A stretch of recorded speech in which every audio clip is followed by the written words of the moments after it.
परम शांति, बेहद की परम परम परम महाशांति, महाशांति, महाशांति। आज हम एक बहुत ही महत्वपूर्ण विषय के ऊपर चर्चा करेंगे। 9 लाख आत्मा, जो बेहद की 9 लाख आत्मा बीके में है, वो बेहद की साकार बाप को, ऑलमाइटी ऑथोरिटी के साकार रूप को पहचान क्यों नहीं पाए, जबकि उनके वाणी में हर चीज लिखा हुआ है, उसके बावजूद वो साकार मिलन से वंचित रहे। इसका कारण क्या है, आज इसके ऊपर चर्चा करेंगे। ये चर्चा करते करते हमें और भी बहुत सारे विषय के ऊपर हम चर्चा करेंगे, जिससे हम अपना सुधार भी खुद कर पाए। हमारे सामने सब कुछ रहते हुए भी हम क्यों नहीं देख पाते? क्या ऐसा क्या है? बुद्धि बुद्धि क्यों सूक्ष्म नहीं होता है? बुद्धि क्यों उस चीज को पकड़ नहीं पाता है? इस सृष्टि में अनेक प्रकार की आत्माएं हैं और अनेक परमात्मा भी है, लेकिन ऑलमाइटी ऑथोरिटी एक ही है। सृष्टि अनेक रचना और अनेक रचयिता से भरा हुआ है। ऐसा लगेगा कि ये सृष्टि एक मेला है। अब हम इसमें से ऑलमाइटी ऑथोरिटी को कैसे पहचान? क्या ये इतना काफी है कि बीके की मुरली या बाणी से जान लेना है अहमदाबाद सर्व सेंटरों का बीज है? यदि ये सब चीज लिखा ही हुआ था, तो बीके की 9 लाख आत्मा ऑलमाइटी तक पहुंचे क्यों नहीं है? या जो आ भी गए हैं, वो ऑलमाइटी ऑथोरिटी को ज्ञान से पहचान क्यों नहीं पाए? ऑलमाइटी ऑथोरिटी इतने गुह्य है कि उनको एक्यूरेट कोई जान ही नहीं सकता है। केवल कुछ परसेंटेज में कोई जान सकता है, कोई 1%, कोई 2%, ऐसे ही जान सकते हैं। ऑलमाइटी ऑथोरिटी को पहचानना अर्थात उनकी पूरी सामर्थ्य शक्ति की विज्ञान को समझना। हर आत्मा अपने सामर्थ्य के हिसाब से ऑलमाइटी ऑथोरिटी को पहचान पाता है। स्थूल में एक उदाहरण लेते हैं, जैसे भारत की प्रेसिडेंट गुप्त रूप में भारत की किसी गांव में कार्य कर रहे हैं, एक साधारण मनुष्य के रूप में, और हम कहीं से जान लिए कि यही है प्रेसिडेंट। लेकिन अभी वो एक साधारण नागरिक बन के कार्य कर रहे हैं, लेकिन अभी भी उनके इशारे पे पूरे भारत की सभी नियम बन रहा है और उनके इशारे पे पूरे भारत में सभी कार्य चल रहा है। केवल ये जान लेने से पर्याप्त नहीं है कि वो प्रेसिडेंट है, ये समझना पड़ेगा ये देश कितना बड़ा है, प्रेसिडेंट कैसे काम करते हैं, उनकी पावर कितना है, उनकी क्या ड्यूटी है, क्या योग्यता है, उनकी क्या गुण है। उसके लिए सृष्टि की हर नियम को बारीकी से ऑब्जर्व करना पड़ेगा और अंतःकरण में समझना पड़ेगा, तभी एक्यूरेट पहचान हो। एक्यूरेट पहचान, एक्यूरेट ज्ञान से ही एक्यूरेट योग लगता है। इसलिए कहा गया है, मैं जब तब ध्यान योग से नहीं, केवल ज्ञान से ही मिलता हूँ। अब ज्ञान एक्यूरेट होने से क्या होता है? एक्यूरेट ज्ञान से ही वो अंतकरण में एक अनोखा प्रेम जागृत होता है। वो प्रेम एक्यूरेट जानकारी या ज्ञान के बिना नहीं हो सकता है। जब तक हम किसी के बारे में सही तरह से नहीं जानते हैं, तो उसको मिलके भी अनजान रहते हैं। इसलिए मिलने से पहले पूरा ज्ञान होना है। वो ऑलमाइटी ऑथोरिटी है, तभी एहसास होगा, तभी उनकी शक्ति, उनकी गुण वो अंतकरण में एहसास होगा। ये मौलिक है, इसी के आधार पर योग लगता है। गुह्यता को पहचानना और साकार मिलन करना। गुह्यता को पहचान के साकार मिलन करने से ही आत्मा की स्थिति निर्धारित होता है। ऑलमाइटी ऑथोरिटी किसी के ऋण नहीं रखते हैं, जो जितने सेवा करते हैं उनको उतने पावर दे देते हैं और सारे हिसाब किताब पूरा कर देते हैं। मनुष्य की अहंकार अति सूक्ष्म है, सबसे सूक्ष्म है ज्ञान की अहंकार। अनुभूति बिना ज्ञान अहंकार का कारण है, और ऐसे आत्मा हर ज्ञान की बातें याद रखते हैं, वाणी के अव्यक्त वाणी के गहरा अर्थ भी समझते हैं, वेद को भी समझते हैं, लेकिन अनुभूति नहीं कर। इसकी कारण है अहंकार। इतने पावरफुल आत्मा आज धरती के ऊपर हैं, जिसके बारे में बापूजी कहते हैं कि उनकी पावर 100 कला से भी ज्यादा है। सनातन शास्त्र में, वेद पुराण में 16 कला की बातें करते हैं, इससे ज्यादा कहीं चर्चा नहीं होता है। अन्य धर्म में न आत्मा की विस्तृत जानकारी है, न कला की ज्ञान है। जितने भी आज अन्य धर्म की ज्ञान है, इसमें सनातन धर्म में केवल कला की बात करती है। बाकी किसी भी धर्म में कला की बात नहीं हुई है। यह आत्मा, परमात्मा, मन, बुद्धि, संस्कार, पुरुष, प्रकृति की बात नहीं हुई है। वेद शास्त्र की ज्ञान की सार है पुरुष और प्रकृति की सत्यता को महसूस करना। अव्यक्त वाणी में एक ही ज्ञान है, वह है पुरुष प्रकृति की संबंध को महसूस करना। चाहे एक ब्रह्मांड हो या महाब्रह्मांड हो, मल्टीवर्स हो या ग्रेट मल्टीवर्स हो, कितने भी पीढ़ी की रचना हो, एक ही बात समान है, पुरुष और प्रकृति की संबंध। इसको अंतःकरण में जितने गहराई से महसूस होगा उतना ज्ञान की गहराई में आत्मा जाएगा और ऑलमाइटी ऑथोरिटी की पहचान उतना उतना परसेंटेज में होगा। बीके ने वेद शास्त्र को गलत माना तो उनको पुरुष प्रकृति की कोई समझ ही नहीं रहा, लेकिन अव्यक्त वाणी में केवल इसी के बारे में गहराई से व्याख्या हुआ है। इसलिए बीके में परिवर्तन की प्रोसेस को समझ नहीं पाए और विनाश की बातें करने लगे। आज वो सूक्ष्म अनुभूति में इतने फंसे पड़े हैं, उनको ज्ञान समझ ही नहीं आ रहा है। ये सृष्टि रचना एक अलौकिक विज्ञान है और ये परिवर्तन भी एक विज्ञान है, पार अलौकिक विज्ञान है। यहाँ कोई चमत्कार नहीं होता है। हम जब ज्ञान समझ नहीं पाते तो हम सभी चमत्कार की अपेक्षा करते हैं, लेकिन परम सत्य बहुत स्पष्ट है, ये किसी के हिसाब से सोचने से नहीं होता है। ये जो है जैसा है वैसा ही होता है, बहुत एक्यूरेट होता है। परम सत्य का आधार खुद परम सत्य ही है। भक्ति मार्ग में संपूर्ण अज्ञानता है, जहाँ हर एक बात को चमत्कार माना जाता है और भक्ति की आधार ही है चमत्कार। यानी वहाँ कोई ज्ञान की विश्लेषण नहीं, केवल चमत्कार की अपेक्षा। यानी परमात्मा वहाँ सर्वसमर्थ माना जाता है और हर एक पत्ता परमात्मा के इशारे पे हिलता है। ये भक्ति मार्ग की वाक्य है। परमपिता तो सर्वसमर्थ तो है ही, लेकिन हर एक पत्ता परमपिता नहीं हिलाते। यहाँ आत्मा की फ्री विल की कॉन्सेप्ट आता है। इसको समझना बहुत जरूरी है। नास्तिक लोगों की बात ऐसा है कि भगवान है तो दिखता क्यों नहीं है, और वो अपने स्थूल बुद्धि से सब सोचते हैं। इसी का नतीजा है कि आज भौतिक विज्ञान है। भौतिक विज्ञान चाहता है कि वो कैमरा में लैब के अंदर परमात्मा को देख सके। विज्ञान अपने आप को ही भगवान मान, इसलिए विज्ञान रचयिता के अस्तित्व को नकार दिया है। अभी एक उदाहरण के माध्यम से परमात्मा के अस्तित्व को समझने की कोशिश करेंगे और इससे भी हम अपने स्थिति को भी जान पाएंगे। जैसे एक देश है और उसके प्रेसिडेंट है, फिर उसके नीचे पीएम है, फिर उसके साथ अनेक मंत्री हैं। ये सब मिलके एक देश की संचालन कर रहे हैं, यानी देश को रक्षण कर रहे हैं, देश की व्यवस्था को मेंटेन कर रहे हैं। फिर उनके सेक्रेटरी हैं जो देश की सारे नियम व्यवस्था को जानते हैं। प्रेसिडेंट सिर्फ पीएम से ही देश की सारे बातें डिस्कशन करते हैं और पीएम को ही ऑर्डर देते हैं, बाकी वो किसी से मिलते भी नहीं। यहाँ हम एक बहुत आइडियल यानी आदर्श व्यवस्था की बात कर रहे हैं, कोई करप्ट सिस्टम की नहीं है। ये देश की जितने नागरिक हैं वो सब सृष्टि की अनेक आत्माएं हैं। प्रेसिडेंट निराकारी शिव है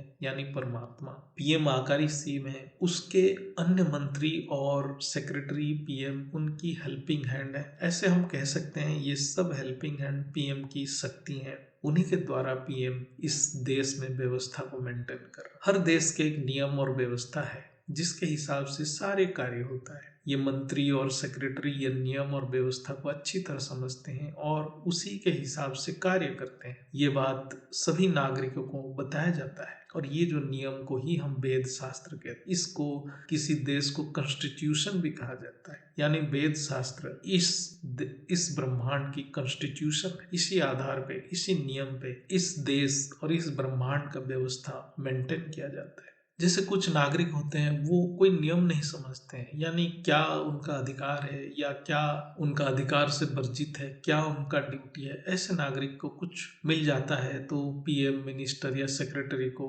धन्यवाद कर, वो पीएम मिनिस्टर सेक्रेटरी को भी नहीं जानते हैं, सही तरह से नहीं जानते, लेकिन वो सिर्फ उनको कुछ अपना स्वार्थ है, उनको कुछ मिलना चाहिए। जब मिलता है तो वो बहुत खुश होते हैं, नहीं मिलता है तो जो भी है पीएम मिनिस्टर सेक्रेटरी को कोसते हैं, पूरा सिस्टम को कोसते हैं। ऐसे नागरिक को भक्त का कहा जाता है। ऐसे नागरिक देव देवियों को पूजा करते हैं, ऐसे नागरिक को भक्त कैटेगरी में होते हैं। फिर और एक नागरिक होते हैं जो सोचते हैं कि क्या नियम है, पीएम तो कभी हमारे सामने दिखता ही नहीं है और हम जो कर रहे हैं, हम जो करेंगे वो हम अपने हिसाब से करेंगे। ऐसे नागरिक अपना नियम बनाते हैं और जब उनको सजा मिलता है गलत काम के लिए, भगवान को गाली देते हैं, सृष्टि को गाली देते हैं, नियम को गाली देते हैं, कोई भगवान है ही नहीं बोलते हैं। ऐसे आत्मा सृष्टि में अव्यवस्था फैलाते हैं। क्या पीएम हर एक ऐसे नागरिक के सामने रोज जाएगा और नियम समझाएगा? ऐसे बेकार आत्मा को नास्तिक आत्मा कहते हैं, जो संपूर्ण सृष्टि में अव्यवस्था फैलाते हैं। आज जो हम सेकुलर या विधर्मी यानी सनातन धर्म के विपरीत सोच वाले जितने भी आत्मा है, इसी कैटेगरी के आत्मा है। फिर कुछ नागरिक हैं जो नियम को समझते हैं, वो ज्ञानी नागरिक हैं, वो अच्छे कैटेगरी के आत्मा है, वो बहुत अच्छे तरह से जानते हैं कि इस ब्रह्मांड के क्या नियम है, हमें कैसे रहना है। वो प्रेसिडेंट, पीएम, मिनिस्टर के बारे में भी जानते हैं, लेकिन उनको पहचानते नहीं। वो वेद के अध्ययन किए होते हैं, लेकिन एग्जैक्टली पीएम, प्रेसिडेंट, सेक्रेटरी कौन है, वो कैसे काम करते हैं, वो नहीं जानते। उनको ये पता है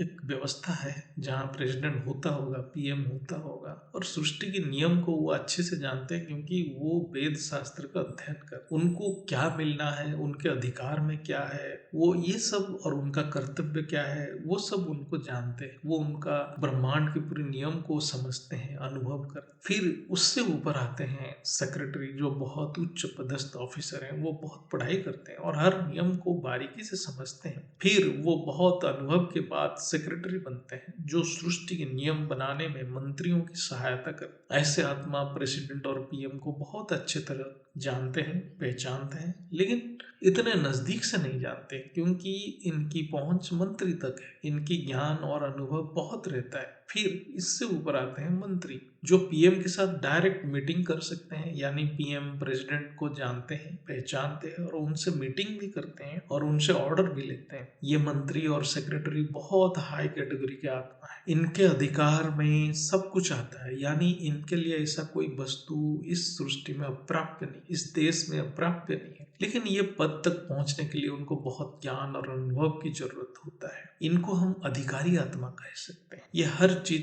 के अधिकार प्राप्त करते हैं। प्रेसिडेंट या पीएम देश के कोई भी सामान्य नागरिक को कभी मिलते ही नहीं है। यदि वो किसी नागरिक को सम्मान देते हैं तो इसका अर्थ है वो नागरिक पूरे देश के लिए कोई अच्छा काम किया है या कुछ ऐसा कार्य किया है जिससे संपूर्ण सृष्टि की कल्याण हो, अन्यथा उनके लिए सभी नागरिक साधारण है। प्रेसिडेंट और पीएम के लिए एक ही लक्ष्य है, उनके देश में व्यवस्था बनी रहे, जो भी नागरिक उसमें सहयोगी है वो अच्छे नागरिक हैं। ऐसे ही सृष्टि ही है और परमात्मा भी सृष्टि की संचालन कर रहे हैं। इस चर्चा को जो समझ गए होंगे तो उनको पता चल गया होगा कि कौन अधिकारी आत्मा है, कौन अधीन आत्मा है। तो ऐसे ही हर डायमेंशन में सृष्टि चलता है, लेकिन स्थूल जगत में अधीन आत्मा ज्यादा होता है। ज्ञानी नागरिक जो वेद शास्त्र के अध्ययन किए हैं और समझे हैं, उनको ज्ञानी आत्मा में गिने जाते हैं, क्योंकि वेद शास्त्र में ब्रह्मांड के नियम और आत्मा परमात्मा की ज्ञान है। ऐसे आत्मा कभी कंप्लेन नहीं, अपने पुरुषार्थ में लगे रहते हैं, परफेक्शन में लगे हुए हैं। विज्ञान वाले नास्तिक आत्मा है, परमात्मा को चुनौती देते हैं, लेकिन ये भी कभी कभी अनजाने में सृष्टि के लिए अच्छा कार्य करते हैं। अब आते हैं बीके की अव्यक्त वाणी और मुरली के बारे में। ये एक प्राथमिक कोचिंग सेंटर है जहां से परमात्मा अपना सेक्रेटरी और मिनिस्टर की रिक्रूटमेंट करने की सेंटर बनाए थे। तो यहाँ आत्माओं को पढ़ाई करने के लिए, ज्ञान देने के लिए ये कोचिंग सेंटर बनाया गया था, लेकिन यहाँ बेसिक पढ़ाई है। इसके ऊपर और आगे बढ़ने के लिए ये पढ़ाई या फाउंडेशन दिया गया था, और ये संपूर्ण पढ़ाई है। और पढ़ाई के बाद अनुभव के हिसाब से परमपिता उन आत्माओं को अपना कार्य में लगाने के लिए प्लान किए थे। कोचिंग सेंटर में सिर्फ पढ़ाई होती है, लेकिन वहां आत्माएं ऐसे व्यवहार करने लगे जैसे कि वो अभी से मिनिस्टर या सेक्रेटरी बन गए। इसलिए अहंकार बहुत ही खतरनाक है। इसलिए बीके में भी माया का रॉयल रूप है, वहां से निकलना मुश्किल है, वो फंसे पड़े हैं। ट्रेनिंग के लिए तो बहुत आते हैं, लेकिन सभी सक्सेसफुल नहीं होते। जैसे कोई भी ऑफिसर बनने के लिए टेस्ट देना पड़ता है, एग्जाम देना पड़ता है, ऐसे ही यहाँ भी एग्जाम टेस्ट होता है। यहाँ सारे एग्जाम ऑनलाइन चलता है, परीक्षा ऑनलाइन चलता है, जिसको हम कर्मयोग कहते हैं। यहाँ वो प्रोविजन है ही नहीं समाधि लगा के बैठ जाना है। ये ज्ञान मार्ग है, इसमें ज्ञान की गहराई और अनुभूति बहुत महत्व। यहाँ टेस्ट में, परीक्षा में केवल संकल्प की गुणवत्ता की परीक्षा होता है। यहाँ ये जो परीक्षा है ये अव्यक्त रूप में होता है। यहाँ परमपिता खुद असेसमेंट करते हैं ये आत्मा सृष्टि के लिए कितना कल्याणकारी है, ये परमपिता हर पल देखते हैं। उसके हृदय के अंदर जो संकल्प उत्पन्न हो रहा है वो कितना शुद्ध है। जो आत्मा को ना सृष्टि की समझ है, ना कोई अंतकरण की ज्ञान है, वो कल्याणकारी हो ही नहीं सकती। ये एग्जाम में, ये परीक्षा में जो आत्मा तैयारी करते हैं उनकी एक ही लक्ष्य है, वो कितना निरंकारी बन सकते हैं, कितना सूक्ष्म बुद्धि के हो सकते हैं, कितना सूक्ष्म शुद्ध संकल्प उत्पन्न कर सकते। ये सब अव्यक्त गुण है, ये व्यक्त में कोई जान ही नहीं सकता है। व्यक्त में कोई भी झूठ बोल सकता है, व्यक्त में एक आत्मा का संकल्प और वाणी विपरीत हो सकता है, व्यक्त में उसके संकल्प के अनुरूप वो व्यवहार भी नहीं कर सकता है। यानी व्यक्त में हम किसी को पहचान ही नहीं सकते हैं। इसलिए यहाँ सारे टेस्ट, सारे परीक्षा अव्यक्त है। इसलिए वाणी से ज्यादा महत्वपूर्ण है हमारे संकल्प। सारे सेवा संकल्प से ही होता है। अंतकरण शुद्ध नहीं हुआ तो सेवा भी नहीं हो सकता है, सेवा ग्रहण भी नहीं होती है। लेकिन जो भी बेहद की बात को जान लिया, मिनिमम कुछ ना कुछ ग्रेड के ऑफिसर बन ही जाता है। इसलिए साकार मिलन बहुत महत्वपूर्ण है। इसलिए यहाँ कहा जाता है यू वर्सेस यू, यानी हर आत्मा अपना भाग्य खुद निर्धारण कर रहा है। इतने चर्चा के अर्थ है कि ये ज्ञान मार्ग है, इसमें हर चीज बुद्धि से होता है। यहाँ पुरुषार्थ बुद्धि का ही खेल है। जब तक सृष्टि है तब तक ये टेस्ट चलता रहेगा। क्या होने वाला है वो पता नहीं है। यहाँ ऑलमाइटी अथॉरिटी की बात है। यहाँ सिलेक्शन प्रोसेस अत्यंत सूक्ष्म होना ही है। ये आसान भी है और बहुत कष्ट भी है। धरती के ऊपर एक साधारण ऑफिसर बनने के लिए कितना मेहनत करना पड़ता है। यहाँ तो ऑलमाइटी अथॉरिटी के ऑफिसर बनना है, ये कोई साधारण बात है क्या? जैसे कोचिंग सेंटर में बहुत बच्चे आते, लेकिन कुछ ही टेस्ट में क्वालिफाई कर पाते हैं। यहाँ भी बीके ऐसा एक कोचिंग सेंटर था। अब वहां से आगे बढ़ना था, लेकिन जितना बढ़ गए सही है, नहीं बढ़े तो फिर वो कोई निचले पोस्ट में रहेंगे ही, क्योंकि वो ऑलमाइटी अथॉरिटी के ज्ञान के फाउंडेशन लिए हुए। डायरेक्ट ऑलमाइटी से पढ़ना और टेस्ट की तैयारी करना एक बहुत ही महत्वपूर्ण संयोग है। अंतिम स्टेज में बहुत ही सूक्ष्म टेस्ट, सूक्ष्म परीक्षा होगा। ये सब के लिए बेहद की ज्ञान को गहराई में समझना बहुत जरूरी है। जो आत्मा इस ज्ञान में नहीं आ पाया, इसको अनुभव नहीं कर पाया, वो अंतिम परीक्षा में पास नहीं हो पाएगा। अब हम आज के विषय पर आते हैं। बापूजी के ज्ञान की महत्व क्या है, सार क्या है, और कैसे हम पुरुषार्थ को तीव्र करें, कैसे हम गहराई में जाएं, कैसे हम योग को एक्यूरेट करें। इसके लिए हमें समझना पड़ेगा श्रेष्ठ सेवा क्या है, श्रेष्ठ दान क्या है, श्रेष्ठ त्याग क्या है, श्रेष्ठ तपस्या क्या है, उसको महसूस करना पड़ेगा।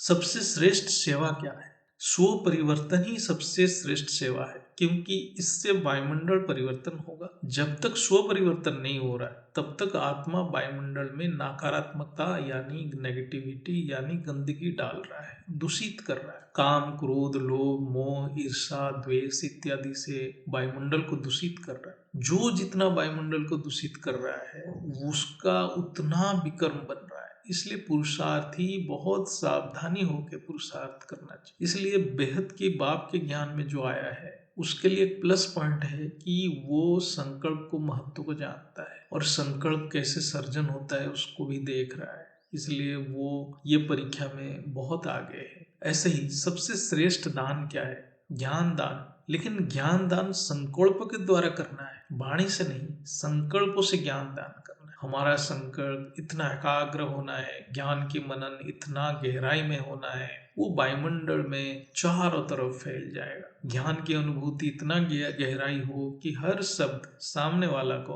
अनुभूति कराए। हमें किसी को ज्ञान समझाने की जरूरत, हमें सिर्फ अपने अनुभूति को प्रकट करना है। यदि ये अनुभूति में शक्ति होता है, यानी अनुभूति में शक्ति होगा, तो सामने वाला भी परम सत्य को अनुभव करेगा। सबसे श्रेष्ठ त्याग क्या है? देवान की त्याग सबसे श्रेष्ठ त्याग। धरती के ऊपर हम देखते हैं भक्ति मार्ग में भी धन, संपत्ति, परिवार, मान, शान सब कुछ त्याग देते हैं, लेकिन देहवान त्याग करने में बहुत कठिनाई है, क्योंकि शरीर को कष्ट होता है तो आत्मा विचलित हो जाता है और उसका पुरुषार्थ बाधित होता है। इसलिए देवान को त्याग करने के लिए हर पल अभ्यास करना है। सबसे श्रेष्ठ तपस्या क्या है? एकांत में रहना। एकांत की अर्थ है एक में अंत हो जाना, अर्थात उस एक बाप के अंदर समाते जाना है और अपना अस्तित्व को अंत कर देना है। यही है एकांत। ये माँ जी से अच्छा कोई समझा नहीं सकता। हम सिर्फ वाणी में कह सकते हैं, हम सिर्फ पुरुषार्थ यानी प्रयत्न कर सकते हैं। ये ज्ञान बापूजी के ज्ञान की सार है, लेकिन उसमें बहुत सारे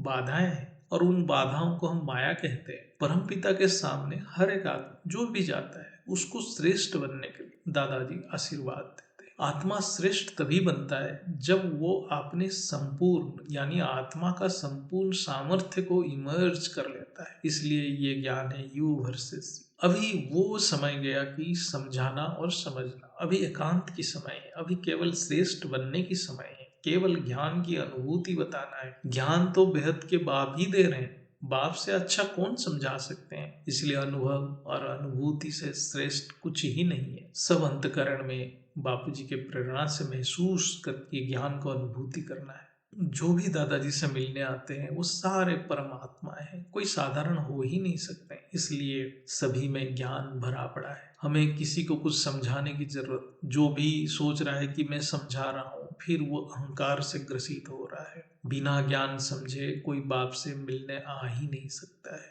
हाँ, यहाँ अलग बात है कि वो आत्मा को प्रेरणा सूक्ष्म जगत से मिल रहा है या वो प्रेरणा खुद का है। अभी थोड़ा समय है कि व्यक्त में सेवा ग्रहण हो रहा है, लेकिन ये धीरे धीरे अंत हो जाएगा। केवल संकल्प से अव्यक्त सेवा होगा, तब बुद्धि की शुद्धता अत्यंत आवश्यक है। इसके अभ्यास बहुत जरूरत है। स्व परिवर्तन भी संकल्प से ही होगा। बाप में समाने से ही स्व परिवर्तन संभव है, अन्यथा नहीं है। ये एक ही रास्ता है बाप समान बनने का, बाप के समीप जाने का। यहाँ ज्ञान की गहराई में जानना जरूरी है। बेहद की सृष्टि है, सृष्टि करता है, ये सब समझ लिया। यूनिवर्स है, मल्टीवर्स है, अनेक पीढ़ियां है, लेकिन स्व परिवर्तन नहीं हुआ तो कोई लाभ नहीं है। फिर आत्मा केवल वाणी तक सीमित हो जाता है। इसलिए स्व परिवर्तन बहुत महत्वपूर्ण है। स्व परिवर्तन यानी संस्कार परिवर्तन। संस्कार परिवर्तन तभी होगा जब स्मृति जागृत होगा। स्मृति तभी जागृत होगा जब आत्मा ज्ञान धारण करेगा। ज्ञान धारण तभी होगा जब आत्मा ज्ञान योग सेवा में पक्का होगा। योग यानी बाप में समाना। ज्ञान ही योग है। जब आत्मा ये महसूस करेगा कि ज्ञान और योग एक ही है, तभी वो बाप में समाते जाएगा, लवलीन हो जाएगा। यही ज्ञान स्वरूप स्थिति है। जब केवल ज्ञान ही रहता है, बाकी सब विलीन हो जाता है। जैसे हम हद की दुनिया में पढ़ाई करते हैं, वहां भी टेस्ट एक साल के अंत में होता है, 1 घंटा का टेस्ट होता है, और हम साल भर सिर्फ 1 घंटे के लिए ही पढ़ते हैं। यानी 1 घंटे में हम जो करते हैं वही साल भर का रिजल्ट है। यहाँ भी जितने भी हम पुरुषार्थ कर रहे हैं वो सब अंतिम एक पल के लिए, उसी में सब कुछ टेस्ट हो जाएगा। जैसे भक्ति मार्ग में दिन रात नाम जप करते हैं, सिर्फ एक ही सेकंड के लिए, वो 1 सेकंड है शरीर छूटने के समय, मरने के समय वो इष्ट के नाम बुद्धि से हट ना जाए। ऐसे ही ये ज्ञान मार्ग है। यहाँ तो और भी सूक्ष्म पुरुषार्थ है, यहाँ तो ऑलमाइटी के लिए पुरुषार्थ है। ये तो तलवार की धार है। यहाँ तो सिर्फ कोई बिरला ही इस पुरुषार्थ में टिके रहेगा। तो यहाँ केवल ज्ञान के द्वारा ऑलमाइटी अथॉरिटी को समझना है, बेहद की बात को समझना है और उनको महसूस करना है और उनमें समाना है। कोई साधारण आत्मा उनमें समा ही नहीं सकता है। जैसे छन्नी में कूड़े कंकड़ नहीं जाते, ऐसे ही यहाँ संस्कार एग्जैक्टली बाप जैसा नहीं है तो वो बाप में समा नहीं सकता। इसलिए टेस्ट तो एक पल की है और पुरुषार्थ जीवन भर की है। बहुत आत्मा सोचते हैं हम तो ज्ञान समझ लिए, और क्या। यहाँ एक्यूरेसी चाहिए, एक्यूरेटली समझना है, कितना परसेंटेज में गुह्यता के अंदर महसूस कर रहे हैं। इसलिए जो आत्मा पुरुषार्थ यानी ज्ञान योग सेवा को अनुभव नहीं करते हैं, एंजॉय नहीं कर पा रहे हैं, वो इस राह पे चल नहीं सकते। यहाँ राह और मंजिल दोनों एक ही है। जो राह को मंजिल से अलग समझ रहा है तो वो फिर ज्ञान को समझा नहीं, फिर वो मंजिल तक पहुंच नहीं पा रहा है, फिर वो मंजिल तक पहुंच नहीं पाएगा। ये जो टेस्ट है, ये जो अंतिम टेस्ट है बेहद की आत्माओं के लिए, वो एक पल है। तब वो एक पल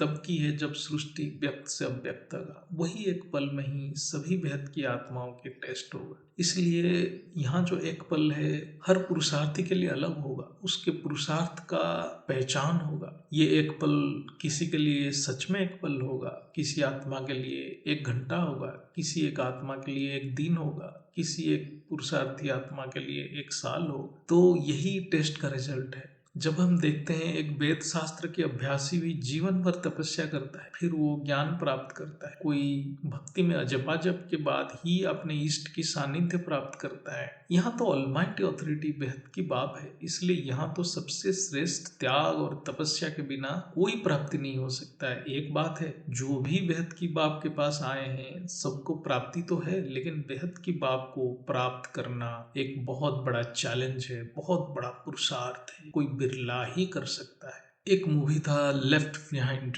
जिसको सारे बेहद की आत्माएं देखे हैं, जिसका हिंदी वर्जन है आखिरी उड़ान, ये इंटरनेट में है। उसी मूवी को हम जब देखते हैं, वहाँ एक सीन आता है जब आत्मा व्यक्त से अव्यक्त होते हैं। वहाँ एक पादरी जो चर्च में रहते हैं, जो सबको ज्ञान समझा रहे थे, और जब व्यक्त से अव्यक्त हुए, बहुत सारे आत्माएं अव्यक्त हो गए, लेकिन वो पादरी जो ज्ञान सुना रहे थे वो अव्यक्त नहीं हो पाए, यानी सुनने वाला चले गए और सुनाने वाला रह गए। इसलिए बहुत सावधानी से पुरुषार्थ कर, केवल अपने ऊपर कार्य करना है। ये अंतिम समय है। हर एक आत्मा पावरफुल है, हम नहीं जानते कौन क्या है, किसमें कितना जो केवल सुन रहा है वो कितने गहराई से सुन रहा है, हमें ये पता नहीं। इसलिए गुरु कौन है, शिष्य कौन है, हम नहीं जानते। कौन किससे क्या सीख रहा है वो भी पता नहीं। यहाँ धरती पे जब तक हैं, हम सभी एक ही कार्य में लगे रहे, सीखना और अपने ऊपर फोकस रहना, एकांत में रहना। आज बीके वाले इतने साल तक कह रहे थे शिव बाबा धरती पे आए हैं, लेकिन आज उनको ही पता नहीं है बेहद की बाप साकार में कहाँ कार्य कर रहे। वही दिन भर इतना बोलते हैं, सुनाते हैं, लोगों को लोग सुनते थे, और सुनने वाले बाप के पास आ गए हैं और सुनाने वाले बाप से दूर रह गए। तो ये धरती एक माया नगरी है। यहाँ अहंकार एक पर्दा है। अहंकार किसको कहाँ फेंक देता है कुछ भी पता है। अहंकार ही माया का, अहंकार के द्वारा माया कार्य कर रहा है। ऑलमाइटी ऑथोरिटी जो चाहे कर सकते हैं, उनको किसी की जरूरत नहीं है। परिवर्तन के लिए भी वो सर्वसमर्थ है, लेकिन वो सबको सम्मान देते हैं। वो ये भी देखना चाहते हैं उनको कौन समझ पा रहा है, उनकी सृष्टि के नियम को कौन समझ पा रहा है। वो जानना चाहते हैं कि जो रचना मैंने किया था, जो रचना मैंने रचा था, वो कितने बुद्धिमान है, उनके बुद्धि कितना शुद्ध है, कितना सूक्ष्म है, उनके कर्म कितना अच्छे हैं, कितना श्रेष्ठ है। वो ये देखना चाहते हैं, क्योंकि उनके जैसे तो कोई है ही नहीं, वो तो अद्वितीय है। लेकिन उनके नजदीक कितना कोई आत्मा जा सकता है, उनके जैसा कौन से आत्मा एक्यूरेटली सोच सकता है, वो देख रहे हैं। ये पुरुषार्थ केवल एकांत की है, केवल एकांत ही है। जैसे हम अंतिम दिनों में, एग्जाम के अंतिम दिनों में, परीक्षा के अंतिम दिनों में हम अकेले अभ्यास करते, ऐसे ही ये समय है। अभी हम सब अपने आप को एकांत में परखने का अभ्यास करना है।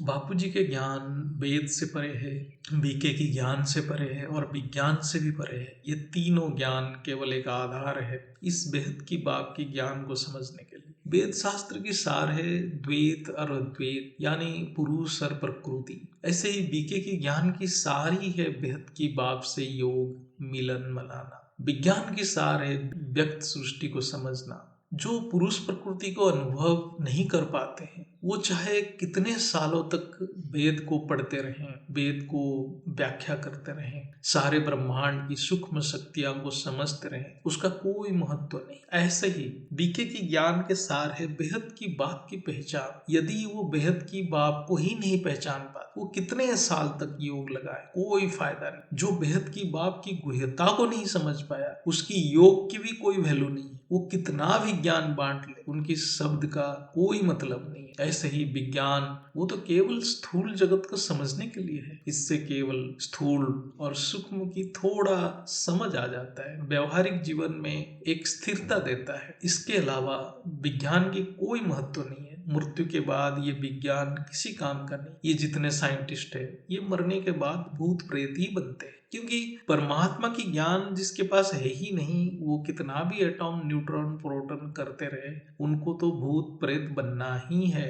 इसलिए जो भी आत्मा बेहद की बाप से साकार में पहचानते, उनके लिए ज्ञान एक अलग डायमेंशन में है। ये ज्ञान विज्ञान से परे जाना, ये ज्ञान है वेद से परे जाना है। ये ज्ञान है, बीके के वाणी से भी परे जाना है। लेकिन जो आत्मा वेद को लेकर अभी तक बैठे उनको कुछ नहीं मिलेगा। ऐसे ही जो बीके की ज्ञान को पकड़ के अभी तक बैठे वो भी माया की रॉयल रूप में फंसे पड़े। यानी वो बीके के वाणी को भी समझ जाते तो वो बेहद की बाप के पास आ जाते। यानी वो बीके को वाणी को भी समझ नहीं पा रहे। और विज्ञान तो खुद माया है ही, उनकी तो दुर्गति होना ही है। केवल बेहद की बाप की ज्ञान, बेहद की ब्रह्मांड, बेहद की सृष्टि की ज्ञान, बेहद की योग यानी बेहद की परम पिता से योग, यही आत्मा को आगे लेके जाएगा। यहाँ हर बात श्रेष्ठ है। केवल श्रेष्ठ पुरुषार्थी ही श्रेष्ठ को ही प्राप्त करता है। इसलिए यहाँ कोई साधारण आत्मा पुरुषार्थ में टिक नहीं सकती। इसलिए रोज हर एक आत्मा को माँ जी के वाणी, अनंत भाई,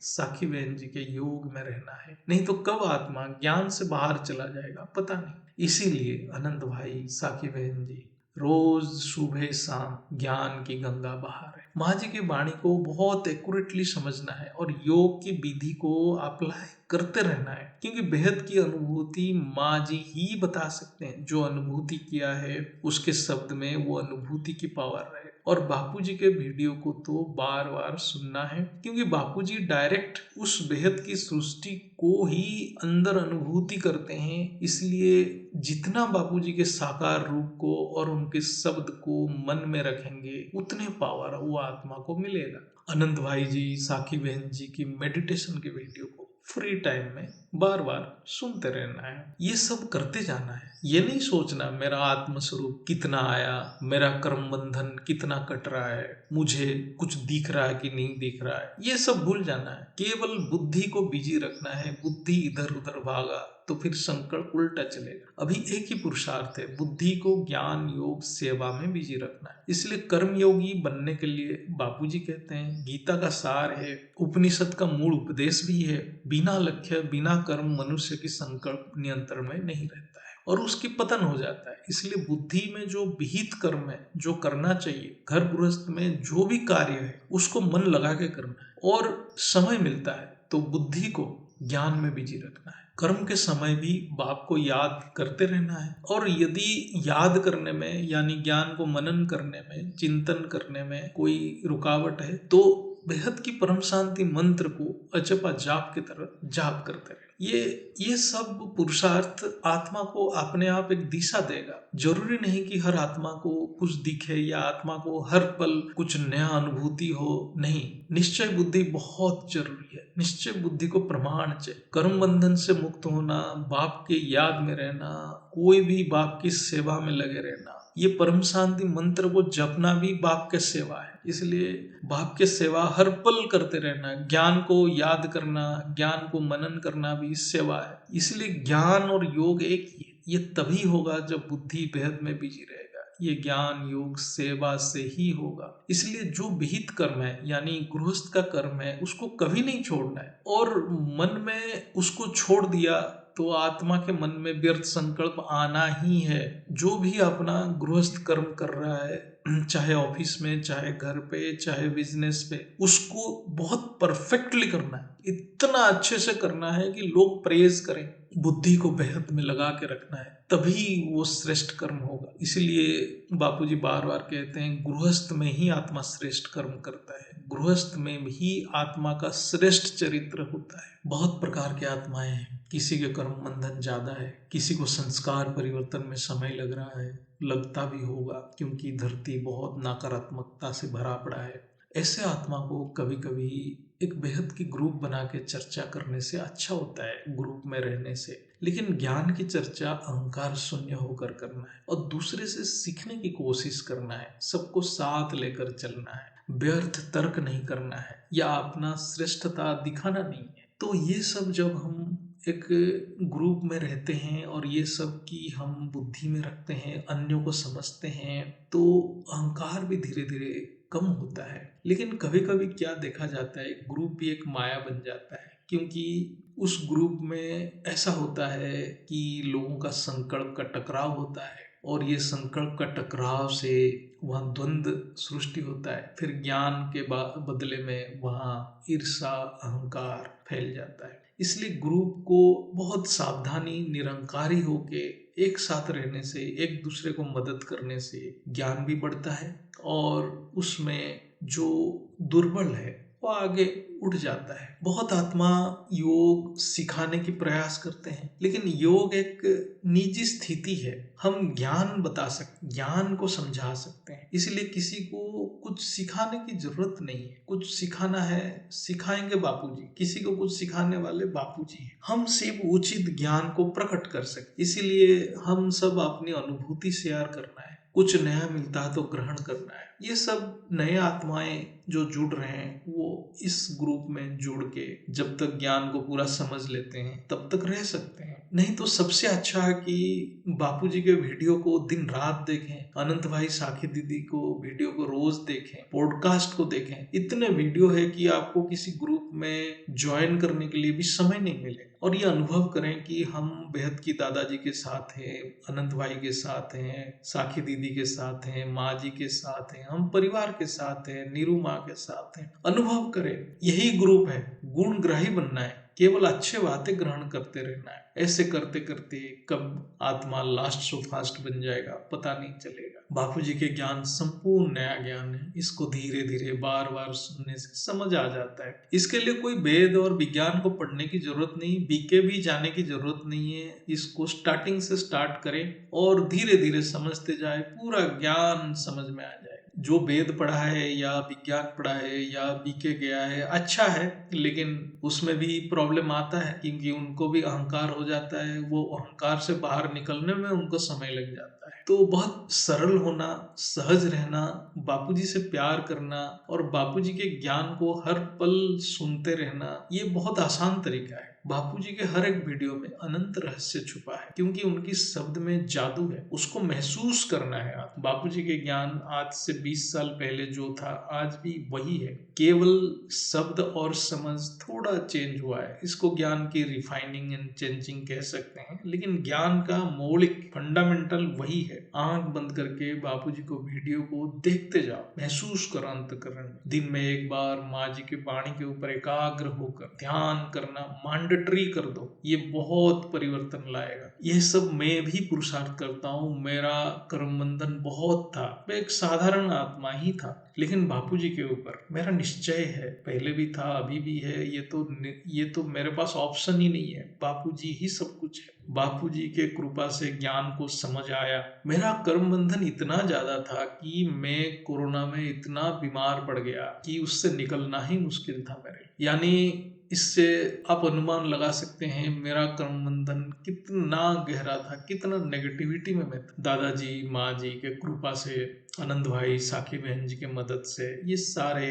परेशानियां था, इतने कर्म बंधन था, धीरे धीरे मैंने ठीक होते गया। तो बापूजी के सहायता के बिना, बेहद की परिवार के सहायता के बिना हम आगे बढ़ ही नहीं सकते। यहाँ धरती के ऊपर सभी साधारण है और रोज प्रॉब्लम आना ही है, ये यहाँ की वायुमंडल है। हमारा कार्य है केवल ज्ञान धारण कर। कुछ भी नया पॉइंट मिला तो धारण कर लेना है। जिसको भी लग गया कि उसका ज्ञान पूर्ण हो गया, फिर उसका पतन तभी शुरू हो जाता है। जैसे कुछ आत्माएं बहुत पुराने होते हैं, ज्ञान अच्छे समझते हैं, सेवा भी करते हैं, लेकिन अहंकार के कारण, अहंकार इतना सूक्ष्म है, बहुत केयरफुल रहना पड़ता। वो अपने मायाजाल में खुद फंस जाते हैं और सहज सरल नहीं रह पाते हैं। और ये सहज सरल नहीं रहने से वो पीछे चले जाते हैं। इसलिए बहुत सहज और सरल रहना है। कभी किसी को जज नहीं करना है, केवल ज्ञान सीखते रहना है। जैसे दत्तात्रेय के 24 गुरु थे, ऐसे ही सभी से सीखते रहना है, सीखने की कोशिश करना है। हर एक आत्मा निमित्त है, इसलिए किसी की कोई महत्व नहीं है, केवल ज्ञान और ज्ञानदाता की महत्व है। ज्ञानदाता तो एक ही है, बेहद की बात, फिर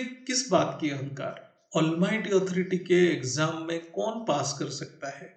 जिसको ऑलमाइटी अथॉरिटी खुद एग्जाम के समय पे उत्तर बता दे, आंसर बता दे, वही केवल पास कर सकता है। इसलिए सहज सरल और निर्विकारी निरहंकारी रहना और सेवा करते रहना है, संकल्प से सेवा करते रहना है, एकांत में रह के, यही एक उपाय है। हर एक आत्मा एक डेफिनेट कर्म के लिए आए हैं, सबकी सोल जर्नी डिफरेंट है, फिर भी कोई भी परिस्थिति में उसमें एक ही संकल्प होना है, मुझे बेहद की बाप के साथ ही रहना है। ये संकल्प में हर पल रहना है। जिसके पास 1 लाख रुपया है वो 10 रुपया दान में दिया, कोई बड़ी बात नहीं, लेकिन जिसके पास 20 रुपया है वो 10 रुपया दे दिया, वो बहुत बड़ी बात है। ऐसे ही जिसका बहुत गहरा कर्म बंधन है लेकिन मन में तीव्र संकल्प है, मैं बाप के लिए कुछ करूं, ये बहुत बड़ी बात है। ये बाप को पता है और हर पल बाप को याद करके वो परम शांति संकल्प कर रहा है, तो क्या बाप उसको भूल जाएगा? बाप के लिए वो 1 लाख वाला से 20 रुपया वाला बहुत महत्वपूर्ण है। यानी बेहद की बाप हर आत्मा की परिस्थिति भी देखता है और वो जानता है कौन कितना दे सकता है। बाप को कुछ नहीं चाहिए, लेकिन वो आत्मा की सामर्थ्य को देखता है। यानी वो इतना विपरीत परिस्थिति में भी मुझे याद कर रहा है, उनके ऊपर निश्चय बुद्धि है, वो देख के बाप को आनंदित होता है। जो अपने आप को बहुत ज्ञानी समझते हैं और भक्ति को या प्रेम को नगण्य मानते हैं, उनको ये समझना चाहिए प्यार ही सबसे बड़ा ताकत है। यहाँ हम भक्ति मतलब प्यार ही समझेंगे, जितना प्यार उतना ज्ञान होता है। जैसे कोई आत्मा अपने हिसाब से अपना प्यार प्रदर्शन कर रहा है, हम उसको अपने ज्ञान से जज नहीं करना चाहिए, उसको छोटा मानना नहीं चाहिए। ऐसे में उस ज्ञानी को परमपिता कभी माफ नहीं करते हैं। जजमेंट केवल चीफ जस्टिस करेगा, हमें ये सब कार्य नहीं करना है, ये हमारा नहीं है, ये सब हमारा कार्य नहीं है। हमारा कार्य केवल ज्ञान को समझना, ज्ञान को धारण करना। इसलिए ज्ञानी को बहुत सावधान बरतना है। केवल ज्ञान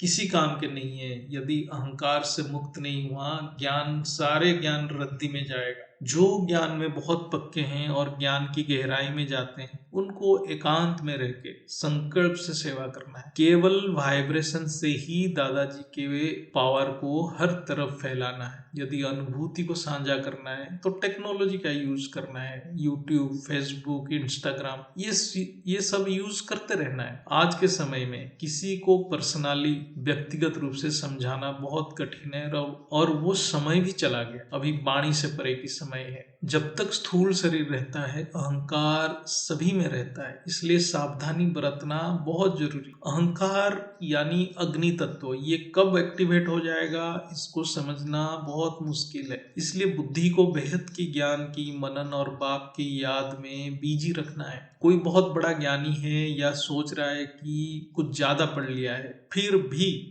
उसको अहंकार रहित होकर बेहद की ज्ञान में आने के बाद सब कुछ पास्ट अतीत को भूल जाना है। नया तरह से बेहद की ज्ञान को समझने की कोशिश करना है। बेहद की ज्ञान बहुत गहराई है, ये सारे ज्ञान से अलग है, वेद से अलग है, विज्ञान से अलग है, बीके के वाणी से भी अलग है। और बीके के वाणी को इस ज्ञान में जो जोड़ रहे हैं वो माँ जी के वाणी, वो बहुत गहराई से मनन करें। माँ जी के वाणी को बहुत गहराई से मनन करके धीरे धीरे शांत चित्त में उसको सुनना चाहिए, तो अहंकार खत्म हो जाएगा। यदि ज्ञान की गहराई में नहीं जा पा रहा है, कोई भी आत्माएं से उसका कर्म बंधन बहुत ज्यादा है और अभी अभी जुड़ा है, उसके लिए सबसे अच्छा है बापूजी के जो बहुत आसान वीडियो है, छोटे छोटे आसान वीडियो है 10 मिनट तक, उसको बार बार सुन। बापूजी के रूप को, बापूजी के शब्द को मन में रखे और इस छोटे छोटे वीडियो को दिन रात सुन और एक ही संकल्प रहे कि मुझे बाप के साथ ही जाना है, कुछ भी हो जाए मुझे उनके साथ रहना है, उनके साथ जाना है। तब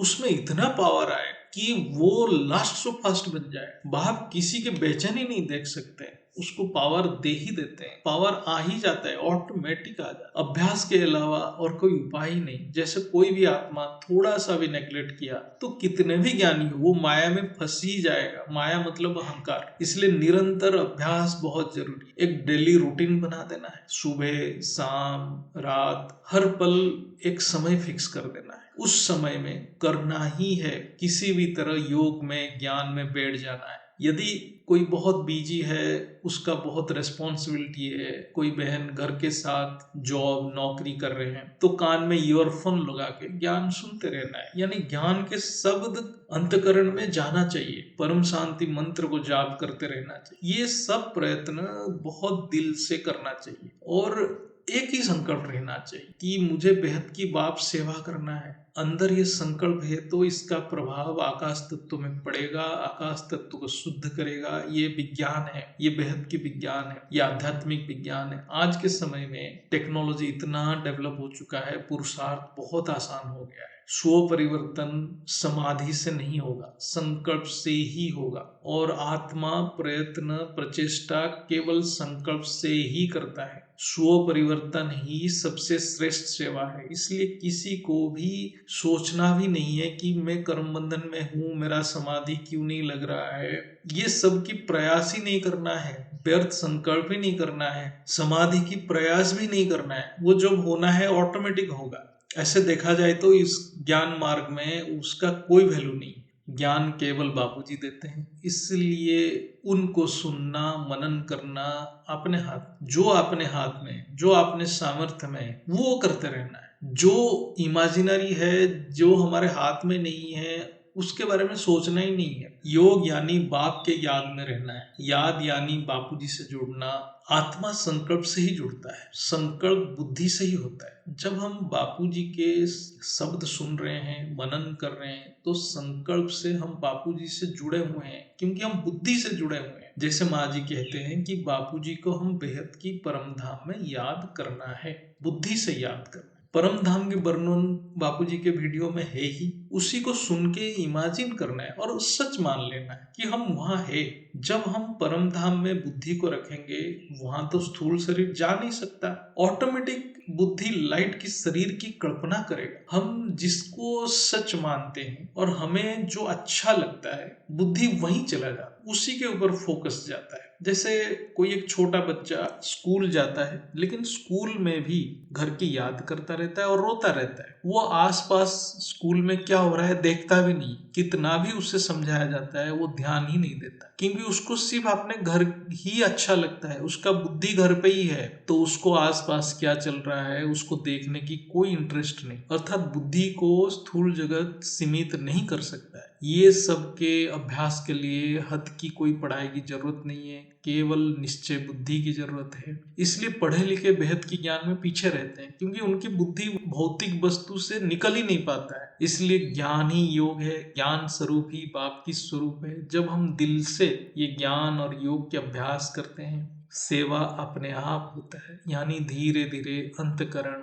यानी चित्त शांत होता है और हम आत्मा की अनुभूति करते हैं। वो शांत स्थिति को अनुभव करना ही आत्मा की अनुभूति का आरंभ है और हमारे आसपास की वायुमंडल भी शांत होता है। इसलिए स्व परिवर्तन ही सबसे बड़ा सेवा। ज्ञान जितना सुनेंगे और मनन करेंगे, ये वायुमंडल में फैलेगा। जितने हम ये ज्ञान की वीडियो इंटरनेट इलेक्ट्रॉनिक मीडिया में फैलाएंगे, उतना ज्ञान की विस्तार होगा। अब डिजिटल गीता पाठशाला खोलना है, वो समय गया कि घर पे हम स्थूल में गीता पाठशाला खोल रहे थे। आज के समय है, डिजिटल युग है, डिजिटल गीता पाठशाला खोलना। जिसको सुनना है वो डिजिटली सुनेगा। जब हम एक ही संकल्प से ये ज्ञान योग सेवा करते रहेंगे, तो धारणा स्वरूप ऑटोमेटिक होगा। धारणा स्वरूप के लिए कोई पुरुषार्थ है ही नहीं है। ज्ञान योग सेवा के लिए पुरुषार्थ होता है, धारणा स्वरूप ऑटोमेटिक होता है। वो रिजल्ट है, ज्ञान योग सेवा का रिजल्ट है धारणा स्वरूप। एक किताब है एटॉमिक हैबिट्स, उसमें लिखा है कि हमें रोज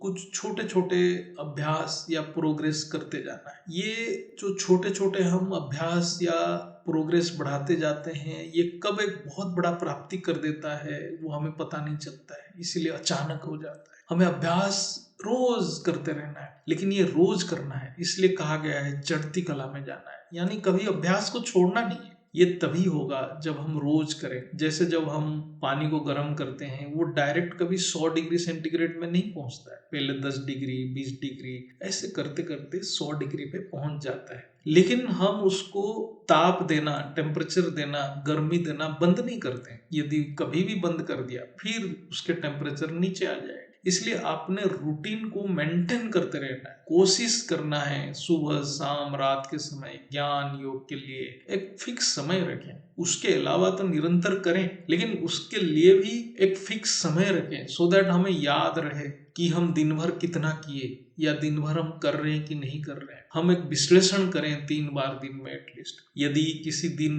मन खराब है या ऐसा कर्म बंधन आया, मन एकाग्र नहीं हो रहा है, उस समय बैठ जाएं। हमें बैठना है, कोई योग नहीं लग रहा है, कोई बात नहीं, इधर परम शांति मंत्र जाप करें या माँ जी के मंत्र को सुने या बापू जी के कोई एक छोटा वीडियो को सुने, बापू जी के शब्द को सुने। अभ्यास कभी बंद नहीं करना है। बुद्धि में एक ही संकल्प रहना है, मुझे बाप के साथ रहना ही है, बाप के साथ जाना ही है, ये दिल से करना है। यही पुरुषार्थ है, क्योंकि करने वाला बाप है, केवल बाप ही आधार है, बाकी कोई आधार नहीं है। सब कुछ माया है, समय, अन्य आत्मा, वायुमंडल सब माया है। वो सबकी आधार लेना ही नहीं है, वो सब परिवर्तनशील है। समय परिवर्तन हो रहा है, अन्य आत्मा भी परिवर्तित हो जाएंगे, वायुमंडल भी परिवर्तित हो जाएगा। जो परिवर्तनशील है उसके आधार लेंगे तो हमारा पुरुषार्थ भी खत्म हो जाएगा। इसलिए आधार केवल बेहद की बात। तो बेहद की बात के आधार पे हमें पुरुषार्थ करना है। कितने भी जब योग हम करते हैं, हम दूसरे की कमेंट्री सुनते हैं, ग्रुप में योग करते हैं, ये अच्छा है, इसको अभ्यास करना है, ये फायदा बहुत देता है, लेकिन अवस्था तो अपना बनाना है। इसलिए एकांत का अभ्यास बहुत जरूरी। ग्रुप में योग करते रहना है, कर रहे हो तो करो, लेकिन एकांत में कुछ समय बिताना है और अपने आप को ऑब्जर्व करना है। ये अभ्यास को बढ़ाते रहना है। दूसरे किसी के बात पे आने से पहले अपने आप को ऑब्जर्व करना है कि ये मेरे लिए सही है क्या। अपने परिस्थिति के हिसाब से पुरुषार्थ करें, किसी दूसरे को नहीं देखना है या फॉलो नहीं करना है, केवल बाप को फॉलो करना है, यानी बाप से प्रेरणा लेना है। चलिए किसी का सुनना है सुन लो, लेकिन प्रेरणा अपने अंदर से आना चाहिए। जो प्रेरणा आ रहा है उस हिसाब से करना है, केवल बाप को याद करके प्रेरणा लेना है। इसीलिए वाणी में है फॉलो फादर। और योग में कोई भी आत्मा का कुछ भी अवस्था है, अच्छी अवस्था है, तो वो बाप ने किया है, बाप के सहारे हुआ है, बाप के आधार पर हुआ है। और हमारा भी या किसी भी आत्मा का योग में अवस्था या आत्मा की अवस्था, उच्च अवस्था बाप के सहारे होगा, कोई दूसरा आत्मा कर ही नहीं सकता है। इसलिए फॉलो फादर, केवल बाप ही आधार है। सृष्टि में 3 उपादान है, पुरुष, प्रकृति और रचना। यहाँ परम पुरुष और परम प्रकृति ही समझेंगे जो रचयिता है, और अन्य आत्माएं रचनाएं। जैसे स्थूल परिवार में माँ बाप और बच्चे हैं, ऐसे ही ये सृष्टि भी एक परिवार। यहाँ भी परम पुरुष बाप है, परम प्रकृति माँ है और अन्य आत्माएं बच्चे हैं। बच्चे जैसे जैसे संकल्प करते हैं ऐसे ही वायुमंडल बनता जाता है, यानी प्रकृति उसी हिसाब से परिवर्तन होती है जैसे जैसे बच्चों ने संकल्प करते हैं। यानी प्रकृति जो विकृत हो जाता है ये अन्य आत्माओं यानी बच्चों के संकल्प से होता है, क्योंकि माँ अपने बच्चों का मनोकामना पूर्ण करना चाहती है, लेकिन ये एक लिमिट तक चलता है। यानी बच्चों का या अन्य आत्माओं का जो भोग की प्रवृत्ति इतना तमो हो जाता है कि वो एक लिमिट तक परिवर्तन होता है, प्रकृति विकृत होता है। उसके बाद जब अत्यंत तम हो जाता है, वही माँ वही प्रकृति वो सृष्टि को ही विसर्जन कर दे, ध्वंस कर दे,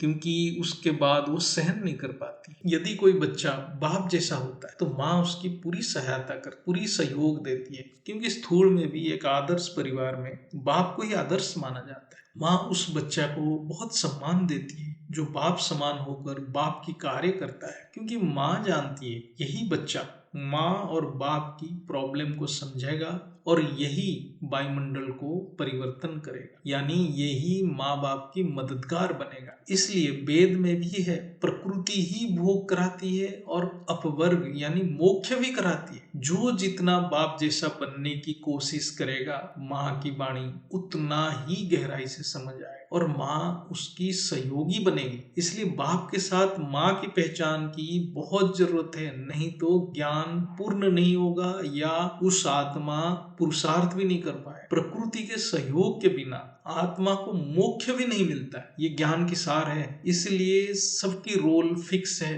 और अपना ड्यूटी और रोल को समझना बहुत जरूरी है। बाप केवल ज्ञान देते हैं, माँ योग शक्ति देती है। बच्चे स्व परिवर्तन से विश्व परिवर्तन करते हैं। याद बाप को ही करना है और एक्यूरेटली करना है, उनके स्वरूप को धारण करना है। जिसके मन में बाप के बारे में प्रश्न है उसको माँ की सहायता यानी सहयोग नहीं मिलेगी। ये नियम है। जो परम पुरुष को संदेह करेगा उसके तरफ परम प्रकृति देखेगी नहीं। परम प्रकृति की सहयोग के बिना आत्मा की कल्याण हो ही नहीं सकता, अर्थात उसको कुछ भी प्राप्त नहीं होगा। बाप की रूप धारण करना हर एक बच्चे की ड्यूटी है। सभी प्रयत्न कर रहे हैं, लेकिन समझ और अभ्यास के हिसाब से बाप के रूप धारण परसेंटेज में होता है। लेकिन संकल्प में ये रहना है कि मैं बाप समान बनूं, इसी संकल्प में टिके रहना है। अंत तक जितना भी हो सके करते रहना है। जो सबसे अच्छा शिष्य है वो सबसे बड़ा गुरु है।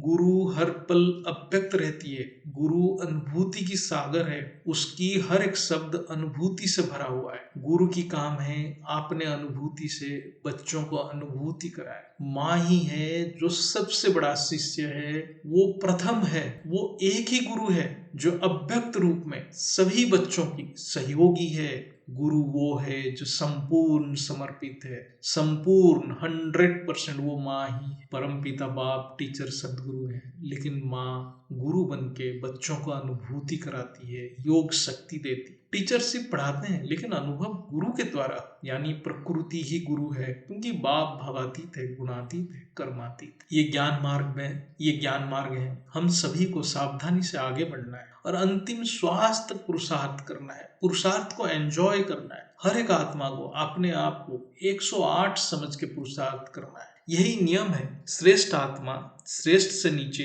एक भी संकल्प नहीं कर सकता। अंतिम रिजल्ट क्या होगा किसी को पता नहीं, उसकी परवाह भी नहीं करना। यहाँ तो हर एक सेकंड रिकॉर्ड हो रहा है और रिजल्ट भी परिवर्तनशील है, डायनामिक। कोई ये नहीं कह सकता मैं ही सर्वश्रेष्ठ हूँ। नहीं, सभी का कर्म हर पल, हर रोज, हर सेकंड मेजरमेंट हो रहा है। माँ जी बापू जी के प्रेरणा से ये चर्चा कर हम सभी एक ही नाव पे बैठे हैं। मैं भी इसी पुरुषार्थ में लगा हूँ। मैं भी अहंकार से मुक्ति के लिए निरंतर प्रयास ही कर रहा हूँ। देहवान मनुष्य की सबसे बड़ा शत्रु है, इससे निकलना भी पुरुषार्थ। अब इसको संक्षिप्त में समाप्त करते हैं, काफी लंबा चर्चा हो गया है। क्यों 9 लाख बाप के पास नहीं आ पा रहे? इसका एक ही कारण है, अहंकार। जो भी बाप को क्वेश्चन करेगा प्रकृति उसको बाप के पास आने नहीं देगी। यही नियम है। किसी को स्थूल मान, स्थूल अहंकार, मान शान की अहंकार, किसी को ज्ञान की अहंकार, किसी को संस्था की अहंकार। यही है जो 9 लाख को बाप से दूर करके रखा है। अहंकार ही पर्दा है। माँ जी और दादाजी को नमन, वंदन, चरण स्पर्श। बेहद की परम शांति,